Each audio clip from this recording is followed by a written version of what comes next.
It's a blueprint for revenge. And I am concerned that your eagerness, a childlike giddiness to carry out the president's revenge tour, you've shown yourself to be unserious in your statements before you were sworn in and some after. You've shown yourself unfit to lead this important agency. I was an impeachment manager for President Trump's second impeachment. It was a sad, solemn duty. And so I wanted to ask you about that.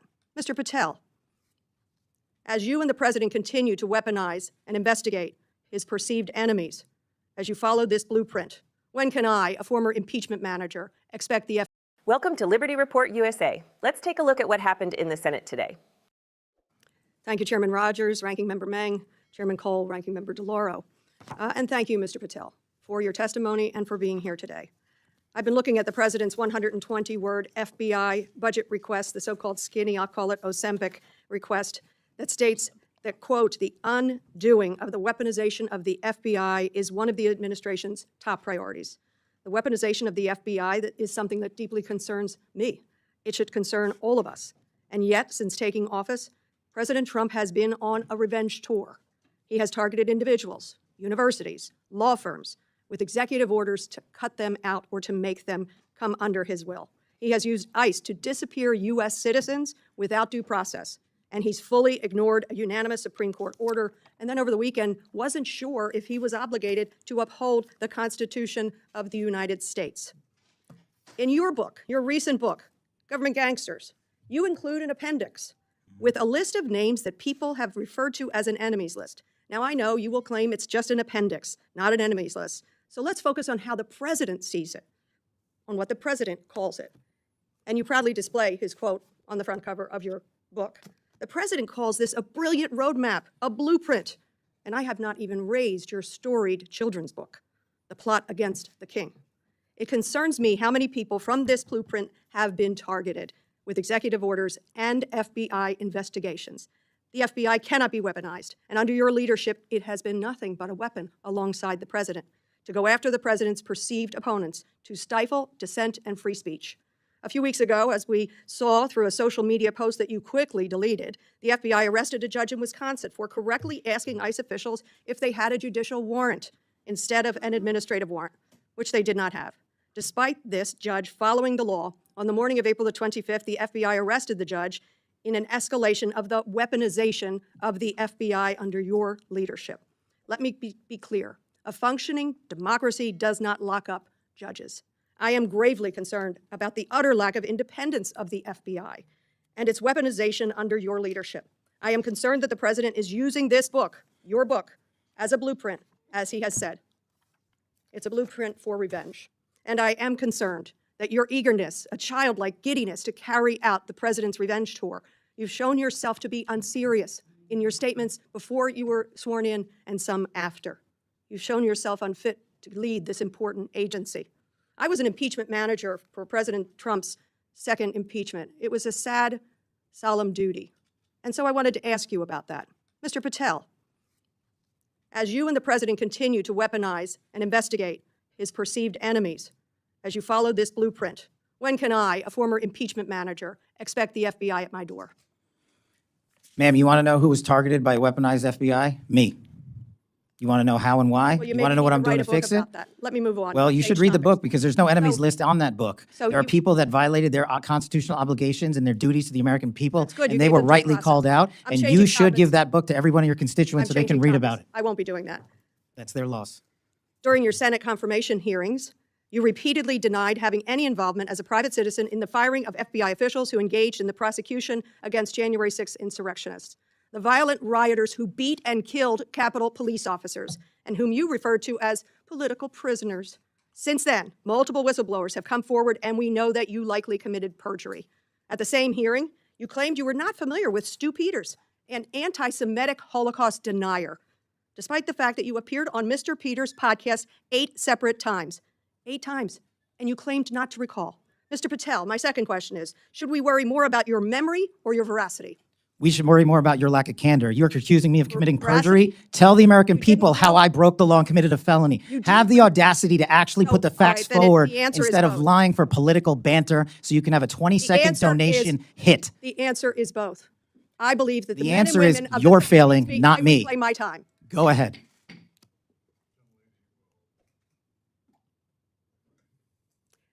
Mr. Patel, I believe that the members of the FBI, and I know many of them, many retired, 38,000 people, as you say, it's a little less than that now, deserve the very best, deserve extraordinary independence, deserve freedom from the fears of being investigated, the freedom of coming forward to make sure they're doing their job.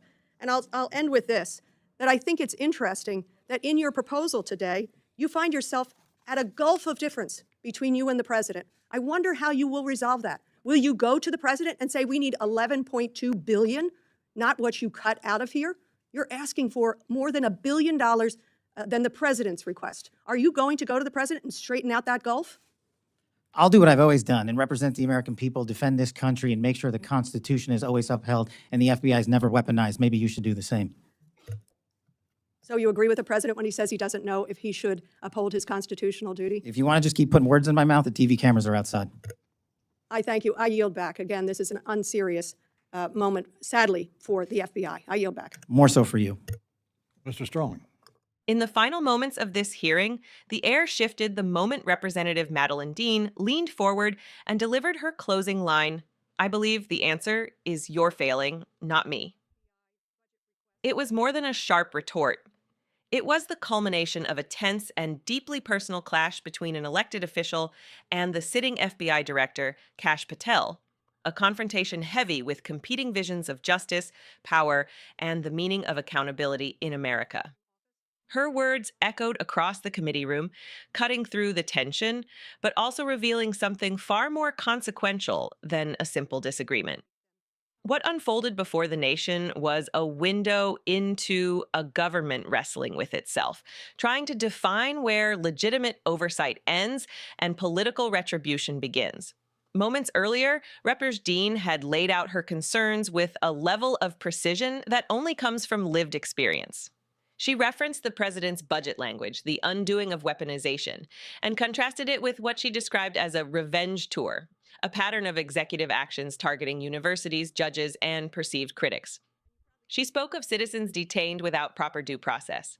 She raised the unprecedented notion of a president unsure whether he was obligated to uphold the Constitution, a foundational document that has guided every leader since the birth of the Republic. And woven through all of it was her deeper fear that the FBI, a cornerstone of federal law enforcement, might be losing the independence essential for any functioning democracy. Then the focus turned squarely to Patel, his book, his associations, his previous statements, his alleged contradictions. The accusations were sharp, and Patel responded with equal force. He framed himself as the victim of a politicized bureau. He defended his book. He challenged Representative Dean to enumerate the alleged wrongdoing. He accused her of turning hearings into sound bites, suggesting that her questions were meant not for truth, but for donations. The exchange grew more heated with each passing minute, each sentence landing like a blow. But the confrontation spiraled into something deeper when she touched on January 6th, the prosecutions, the investigations, and Patel's previous testimony during his Senate confirmation hearings. She cited whistleblowers. She referenced his appearances on a controversial podcast. She questioned whether his lapses were the product of memory or integrity. And in a flash of anger, Patel demanded she explain to the nation exactly how he had broken the law. His voice sharpened, revealing the unmistakable frustration of someone who felt cornered. This wasn't just a policy disagreement. This was two clashing philosophies of government speaking through human voices, both convinced the other embodied a dangerous future for the country. And yet, beneath the hostility, there was something else. A portrait of an institution under immense pressure. For Representative Dean, the issue was independence.